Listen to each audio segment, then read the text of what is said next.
comparando el beneficio con el costo. Seguido nos hacemos esa pregunta: si el beneficio vale la pena por el costo, ¿verdad? Por el costo con el que viene. Por ejemplo, quizás algo tan sencillo como determinar si vale la pena comprar jabón para lavar ropa de marca, si el beneficio vale la pena como para pagar un poquito más, o pagar un poquito menos para jabón que quizás no es de marca, y si hay beneficio en comprarlo o no. Ropa de marca, comparando el beneficio con el costo. Quizás se hace la pregunta: compro un carro nuevo, pero tengo que sacar un préstamo para comprarlo, pero lo tengo ahora. O ahorro dinero y compro un carro usado, pero no tengo que esperar. Comparando el beneficio con el costo. Quizás llega familia y quieren platicar. Tienes que preguntarte: ¿me desvelo para convivir? Pero voy a arriesgar levantarme tarde para ir a trabajar. Comparando el beneficio con el costo. Pago con tarjeta para tener ahorita lo que quiero ahorita, o ahorro y lo compro después, pero no lo tengo ahorita. Comparando el beneficio con el costo. ¿Se ha dado cuenta que en la vida cristiana hacemos lo mismo? Hacemos lo mismo con el pecado y la obediencia a Dios. Nos preguntamos si el beneficio egoísta del pecado vale la pena en comparación al costo de la desobediencia a Dios. Nos preguntamos si el placer temporal del pecado es más valioso que romper la comunión con nuestro Dios. Comparando el beneficio con el costo. En el capítulo anterior, Juan nos estaba diciendo, o nos dijo, cuál es la verdadera comunión con Dios. Y podemos decir cierta cosa, pero tenemos que demostrarlo con cómo andamos. Y nos recordó o nos enseñó cómo podemos restaurar esa comunión con Él. Y nos dice en 1 de Juan 1:9: si confesamos nuestros pecados, Él es fiel y justo para perdonar nuestros pecados y limpiarnos de toda maldad. Y nuestra mente pecaminosa fácilmente puede comenzar a pensar: bueno, si así se restaura la comunión, entonces el beneficio del pecado puedo disfrutarlo, y el costo es solamente confesar mi pecado, y Él va a ser fiel y justo para perdonar mi pecado y limpiarme de toda maldad. Pensamos que es así de sencillo. Pero Dios no es tonto. Y vemos al comenzar el capítulo 2 que la razón que nos dice el hecho de que podemos restaurar esa comunión con confesar nuestro pecado no es para darnos libertad o licencia para pecar. Nos dice capítulo 2, versículo 1: hijitos míos, estas cosas os escribo para que no pequéis. Lo que nos está diciendo es que si te estoy dando conocimiento, te estoy dando información, pero que debe afectar tu práctica de una manera positiva, no negativa. Dice hijitos míos, como que se refiere a ellos como hijitos míos, como quizás demostrando: mira, si tienes esta mentalidad de querer aprovecharte de lo que sabes para pecar, te tengo que hablar como un niño, como alguien inmaduro. Hijitos míos, estas cosas os escribo para que no pequéis. No para que peques, sino para que no peques. Hay unas cosas que se usan solo cuando son necesarias, pero no solo porque están disponibles. Si no, sería aprovechándose del recurso. Por ejemplo, solo porque tienes seguro de vida, no vas a vivir como loco arriesgando la vida en cualquier oportunidad. El seguro de vida está ahí por si acaso algo sucede, no para nomás aprovecharte para vivir como loco. Solo porque tienes sistema de seguridad en tu carro, no vas a dejar las ventanas abiertas y la cartera en el asiento. Hay unas cosas que se usan solo cuando son necesarias, o porque son necesarias, no solo porque están disponibles. Si no, te estás aprovechando del recurso. Solo porque tienes mamá en casa, no vas a dejar tu lonche en casa pensando, acabo ella está en casa, me lo puede traer. Como muchos de nuestros hijos piensan. ¿Te llevaste tu lonche? Sí. Recibes una llamada a la hora del lonche. Mamá, ¿me puedes traer mi lonche? Se me olvidó. Su mentalidad siempre desde el principio fue, acabo está en casa, me lo puede traer. Ya está como loco uno corriendo, ¿verdad? Porque llevándole antes que se termine la hora del lonche. Muchas veces le he tenido que decir a mi esposa, a él o ella se le olvidó. No se le va a olvidar mañana si no se lo llevas. Pero muchas veces lo llevamos de todas maneras y ahí están otra vez el próximo día. Mamá, ¿me puedes traer el lonche? Se me olvidó. Y es porque ahí está el recurso, se aprovechan. Pero es señal de inmadurez. Por eso que dice, hijitos míos, estas cosas os escribo para que no pequéis. No para que te aproveches de lo que está disponible. Así tratamos a Dios. Pero la pregunta es si estamos demostrando el corazón correcto. A pensar, puedo pecar y luego puedo pedir perdón porque Él es fiel y justo para perdonar nuestros pecados y limpiarnos de toda maldad. Y así ya puedo nomás estar bien con Dios. Dice la palabra de Dios una vez más, versículo 1: hijitos míos, estas cosas os escribo para que no pequéis. Y si alguno hubiere pecado, abogado tenemos para con el Padre, a Jesucristo el justo. Él es justo. A pesar que Cristo tenía acceso continuo con el Padre, nunca vemos que Cristo pecó para aprovechar el acceso. El ser justo es buscar hacer el bien. El ser justo es buscar hacer el bien, no buscar razón por qué hacer el mal. Muchas veces en nuestra vida cristiana estamos buscando oportunidad y razón para hacer el mal. Vamos a pecar, eso es natural por el hecho de que somos pecadores. Pero no debe ser que es pecado premeditado con la mentalidad de aprovecharte, con la mentalidad de aprovecharte, de acabo no me voy a pedir perdón. Vamos a fallar de todas maneras, vamos a pecar de todas maneras, así que debe ser de que el Espíritu Santo nos hace reconocer que hemos pecado. Entonces es cuando nos arrepentimos y entendemos que tenemos un abogado para con el Padre. El hecho que Dios nos dice, y si alguno hubiere pecado, abogado tenemos para con el Padre. Es interesante que no dice para con Dios, no dice para con el Padre. Nos está recordando que Él sigue siendo nuestro Padre aun cuando pecamos. La relación no ha sido rota, en el sentido de nuestra posición no ha sido rota, sino la comunión con Él. Seguimos siendo su hijo, pero la comunión es lo que ha sido roto cuando pecamos.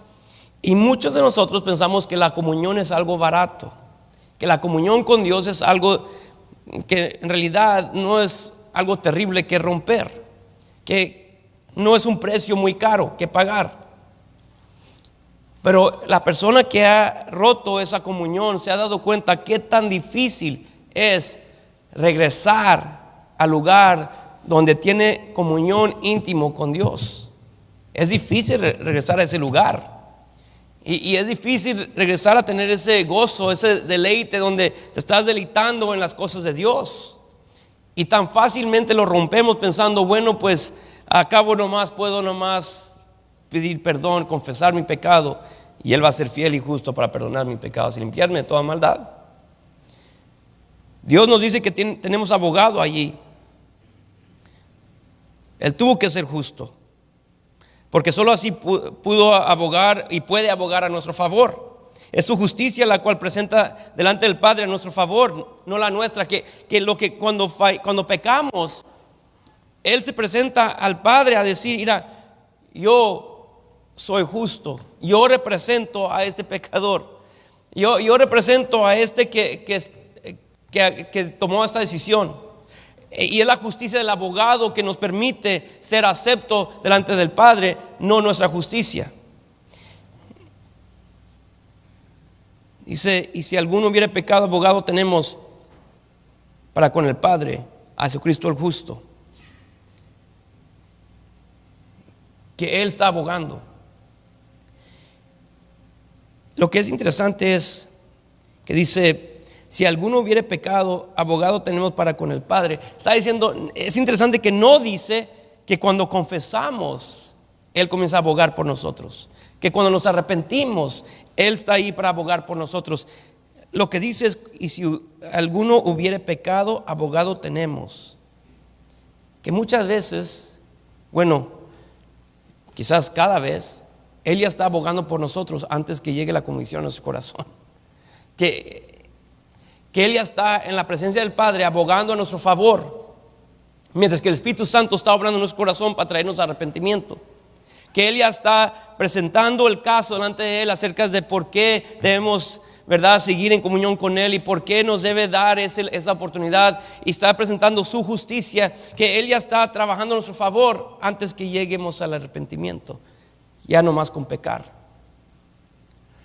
Algo que es un beneficio que en realidad ni tomamos en cuenta, y que fácilmente decidimos que vale la pena pecar y romper comunión con el abogado, con el Padre, y tan fielmente se presenta el abogado a nuestro favor, aun cuando no nos hemos arrepentido, y vemos y pensamos que el pecado en realidad vale la pena, y romper comunión con Él vale la pena, y pensamos como si no es un delito tan grande. Nos dice el Señor, mira, te estoy diciendo esta información para que acudes al Señor, al abogado, acudes, ¿verdad?, a Dios, pero no para que te aproveches de Dios. Porque aprovecharte de Dios ya estás demostrando una mentalidad que en realidad no busca a Dios, no quiere de Dios. Muchos de nosotros decimos que estamos bien con Dios, pero en realidad aprovechamos del beneficio porque pensamos que vale la pena el costo. Es interesante que la palabra abogado significa llamado o convocado, llamado al lado de uno, especialmente para ayudar a uno. Tiene también el significado de uno que defiende la causa de otro ante un juez, un defensor, un abogado para defensa. También es traducido esa misma palabra como consolador, que Él está ahí para consolarnos, abogar a nuestro favor, y tan fácilmente queremos romper esa comunión porque decimos que vale la pena. Lo que tenemos que entender es que el conocimiento debe ser respaldado con la práctica de querer vivir agradándole a Él. Pero vemos el costo de nuestro beneficio, de que Él está abogando a nuestro favor, que no debemos tratar el pecado como algo ligero. Versículo 2 dice, y Él es la propiciación por nuestros pecados.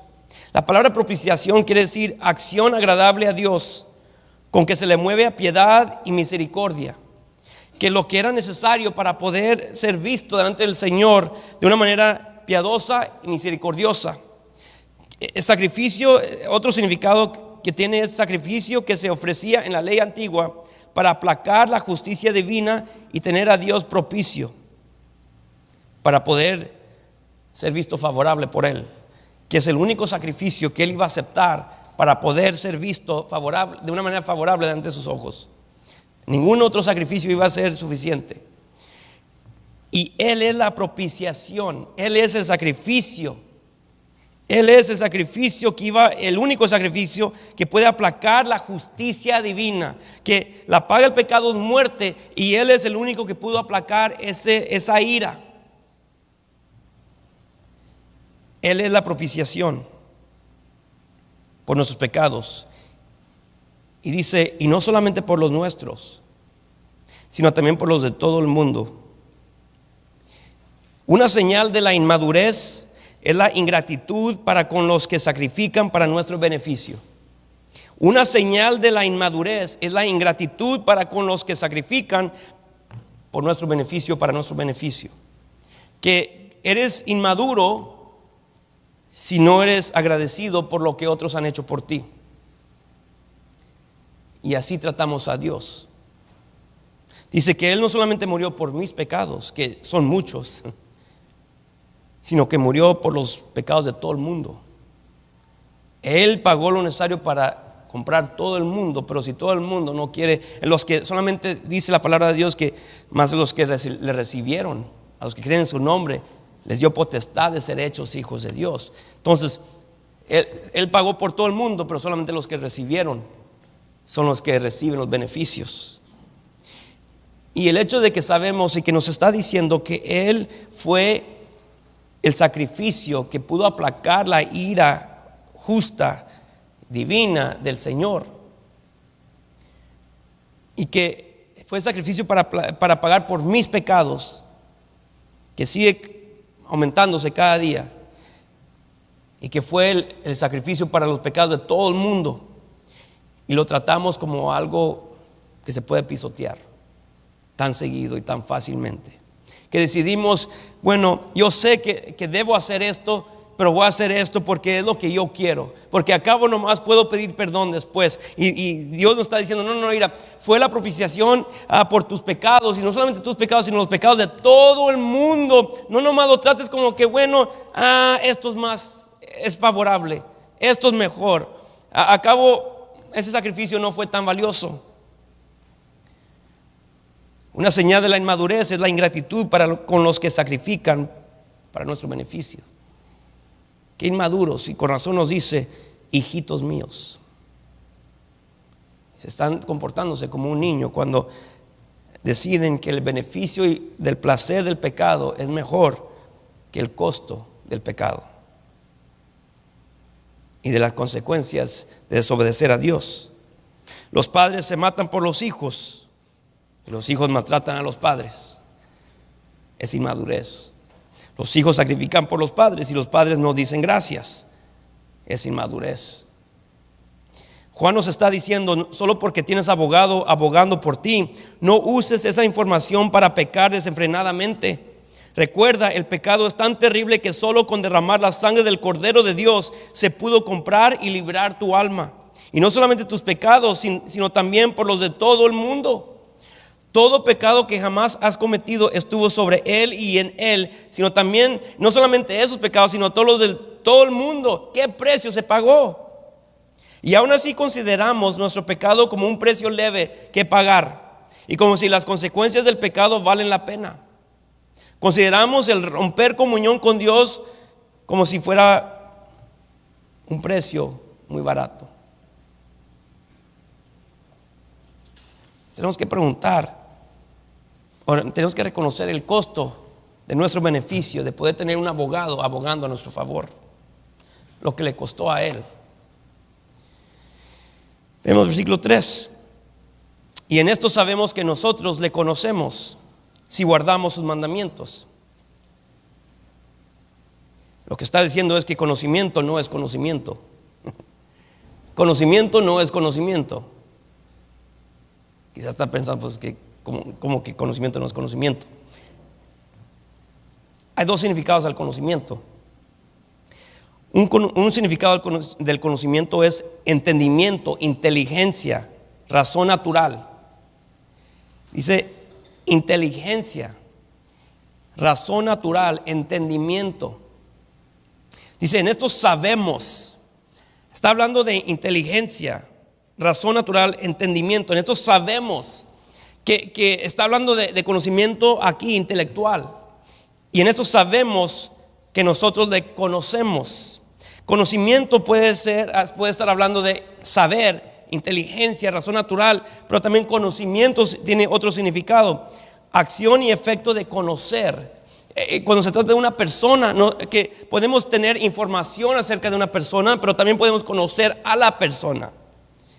Entonces, conocimiento de Dios no quiere decir y no es equivalente a conocimiento de Dios, o a Dios más bien, conocer a Dios.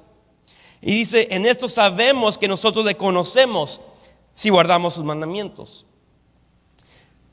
No más porque tienes datos de Dios no quiere decir que lo conoces. Dice, en esto sabemos que nosotros le conocemos. ¿Cómo lo vamos a saber si lo conocemos? Si guardamos sus mandamientos. Guardar quiere decir atender con cuidado, cuidar, proteger, observar. Entonces, Juan nos dice que se trata de actitud para con los mandamientos de Dios. ¿Qué actitud tenemos?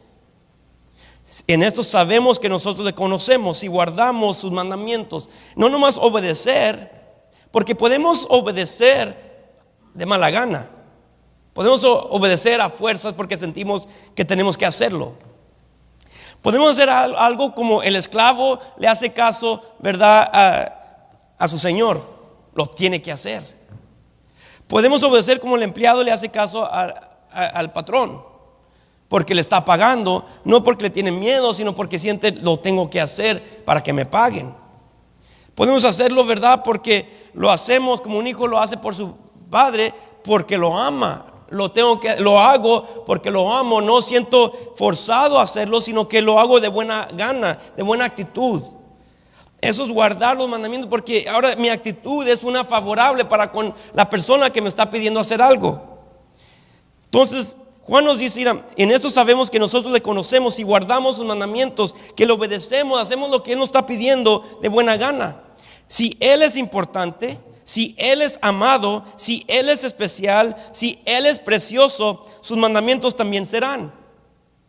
No vas a pisotear sus mandamientos si lo conoces a Él, porque sabes que buscas su gloria, le sirves por amor y que le amas y quieres que Él te dirija. Lo permites que Él te vaya dirigiendo. Y sigue el versículo 4. El que dice yo le conozco y no guarda sus mandamientos, dice que no le da ese lugar, no observa, no ama, no los cuenta preciosos, que en realidad no es algo especial, no es algo amado. Dice, entonces puede decir que lo conoce, pero si no trata los mandamientos de Dios de esa manera y no lo hace con un corazón agradable y que le gusta hacerle, quiere servirle, el tal es mentiroso, no lo conoce. Entonces la verdad no está en él. Que cuando tú le obedeces a Dios de mala gana, quejándote, dice, no lo conoces entonces. Porque cualquier que conoce a Dios va a querer hacer las cosas a buena gana, de buena gana, perdón, porque conoce quién es Él y qué le costó a Él tener una relación con Él. Le costó todo a Él, nada a nosotros. Le amamos a Él porque Él primero nos amó a nosotros. Mas Dios muestra su amor para con nosotros en que siendo aún pecadores, Cristo murió por nosotros. Que Él le costó todo a Él y Él nos buscó a nosotros, y aún así nos quejamos nosotros. Y yo pues tengo que ir a la iglesia. Si no, el pastor no me va a dejar en paz. A mí me van a dar textos y me va a estar marcando y no me deja en paz. Oh no, pues tengo que leer la Biblia. Tenemos que leer la Biblia. Oh no, pues tenemos que ir a la escuela dominical. Oh, pues si somos líderes tenemos que hacer esto y tenemos que hacer esto. Es una bendición. Y en esto sabemos que nosotros le conocemos si guardamos sus mandamientos. Puede conocer los mandamientos porque dice, el que dice yo le conozco y no guarda sus mandamientos, conoce los mandamientos pero no los guarda. Puede conocer los mandamientos pero no los guarda, son menospreciados, son descuidados. Es evidencia que no conoce a Dios como lo confiesa. Romanos 6:23 dice esto: la paga del pecado es muerte. La palabra muerte significa separación. La paga del pecado es separación. Mas la dádiva de Dios es vida eterna en Cristo Jesús, Señor nuestro. Cristo reconcilia, restaura, pecado separa.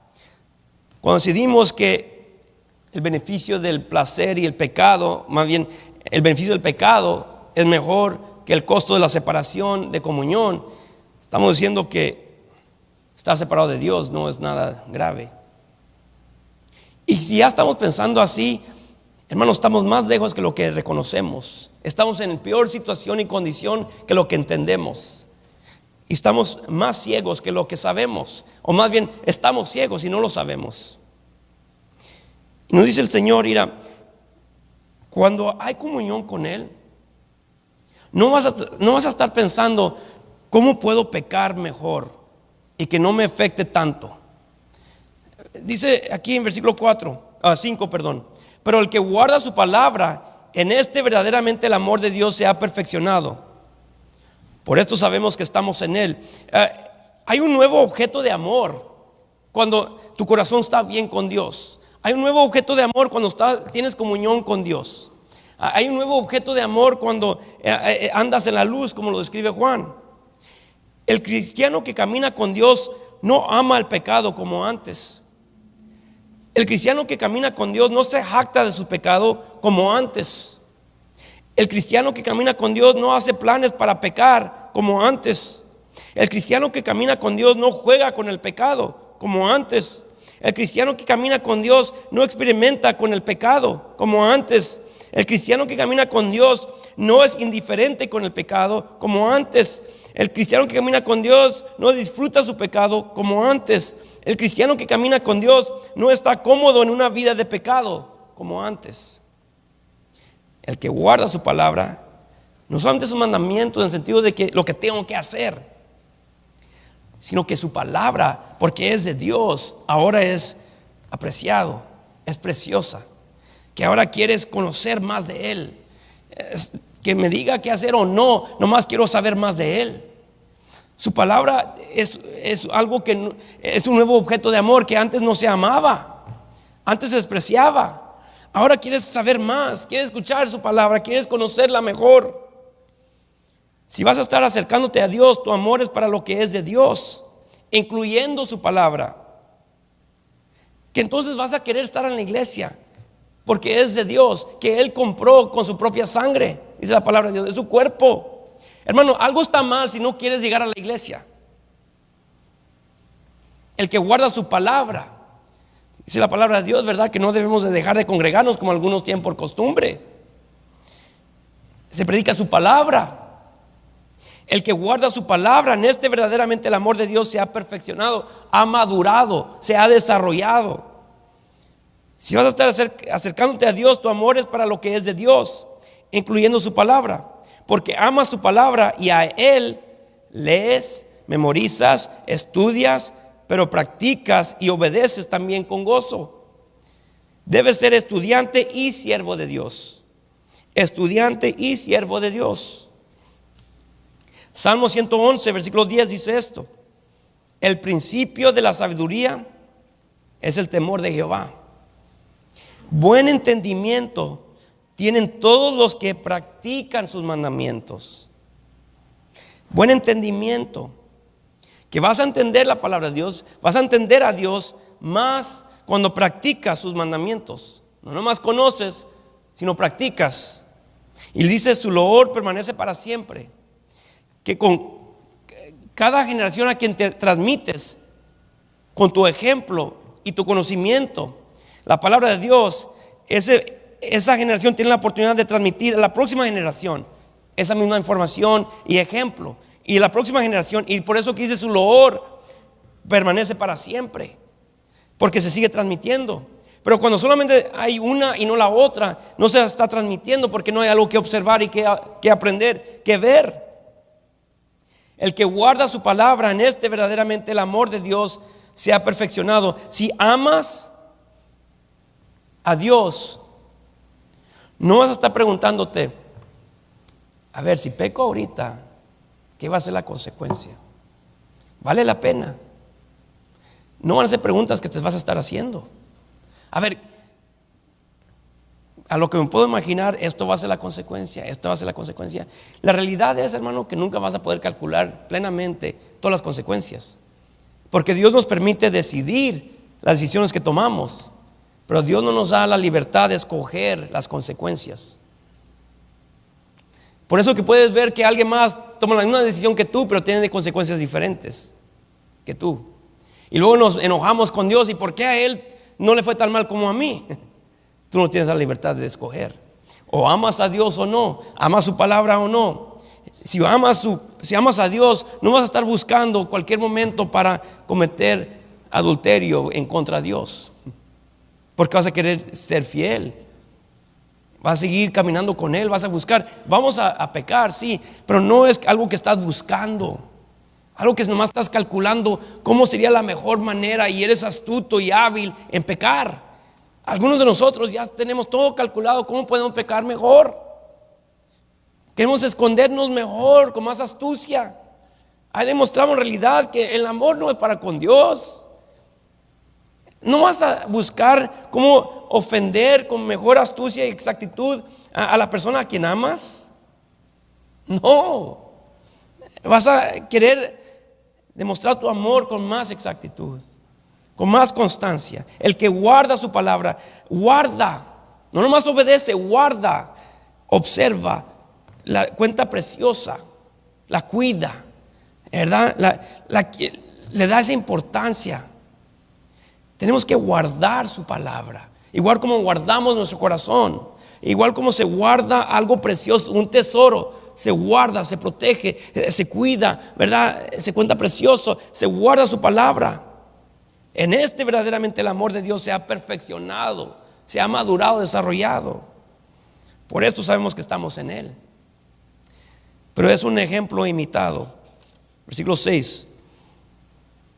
El que dice que permanece en Él debe andar como Él anduvo. Se va a reflejar esa vida.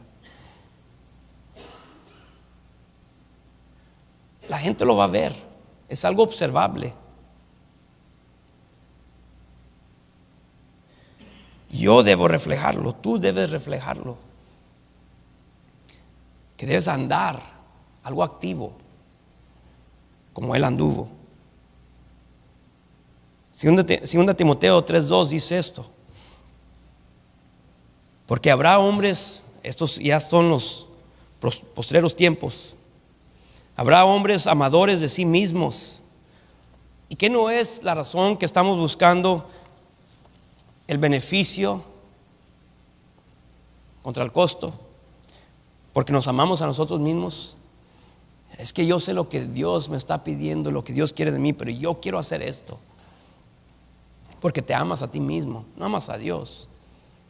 Habrá hombres amadores de sí mismos, avaros, vanagloriosos, soberbios, blasfemos, desobedientes a los padres, ingratos, impíos, sin afecto natural, que por eso que se ve tanto hoy en día, que más seguido cada día, que padres están matando a sus hijos, los están abandonando. Ya no hay ese afecto natural.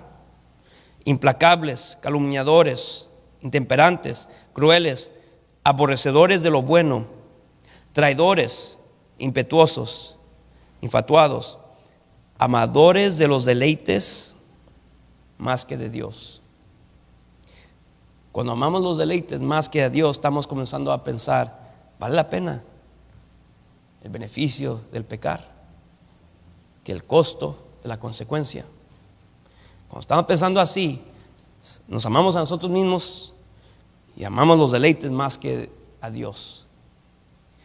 Y dice la palabra de Dios que esa señal de los postreros tiempos, de personas que debemos, y sigue más adelante, dice que son personas de quienes nos debemos alejar. Si yo conozco a Dios, no me voy a aprovechar de su amor. No voy a pensar que el estar separado de Él y de su comunión es un precio digno de pagar solo para satisfacer mis gustos. Si voy a disfrutar a mi Dios, voy a observarlo, para estudiarlo, para imitarlo. El beneficio de andar con Cristo vale el precio que nos cuesta. El beneficio de andar con Cristo, eso vale el precio que nos cuesta. Es un gran beneficio poder andar con Cristo, que Él compró ese derecho de poder andar con Él. Tengo que venir a Él, pedirme, arrepentirme, pedirle que me salve, que me haga su hijo, y reconocer que ya estoy harto con esa vida de antes, esa vida de pecado, que ya no quiero seguir viviendo de esa manera. Yo no quiero seguir viviendo en rebeldía, en desobediencia. Quiero vivir con Él, quiero andar con Él. Y luego reconocer que Él ya me compró y Él me está buscando y yo tengo que recibirlo a Él y poner mi confianza en Él para poder ser limpio de mis pecados por su sangre. Y luego a reconocer, a recibir ese gran regalo de la vida eterna, entonces puedo comenzar una relación con Él, tener una relación con Dios a través del Señor Jesucristo. Sí, voy a tener que dejar mi vida de antes, pero Dios me va a dar, me va a llenar, me va a traer satisfacción como nada me pudo traer antes. Que sí, voy a morir la persona que yo era antes, pero Dios me va a resucitar a una nueva vida, que me va a dar una vida que vale la pena, una vida que voy a disfrutar, una vida que me va a traer paz, una vida que ahora va a estar llena de gozo. Y el beneficio de andar con Cristo vale el precio que nos cuesta. Dice Juan, mira, sí hay unas cosas que ya se han hecho a tu favor. Cristo lo hizo, lo compró con su sangre. Pero no te estoy diciendo esto para darte licencia a vivir como tú quieres, sino que si estás pensando así, en realidad eres un niño todavía, inmaduro, ingrato, y que necesitas que crecer. Y tienes que comenzar a hacer a Cristo tu objeto de amor y todo lo que es de Él. Tienes que entender que Él pagó un gran precio para que tú vivieras la vida cristiana. Deja de buscar oportunidades para pecar y comienza a buscar oportunidades para servirle. Muchas veces buscamos el beneficio y lo comparamos con el costo. Ya no estés buscando si hay beneficio en pecado, porque no lo hay. Tú siempre pierdes y te alejas más y más que lo que tú sabes. Y las consecuencias no las puedes predecir, porque siempre te va a costar mucho más. Pero si tú decides seguir a Cristo, te va a costar, pero son grandes los beneficios. Oh amigo, escoge a Cristo. Vamos a orar.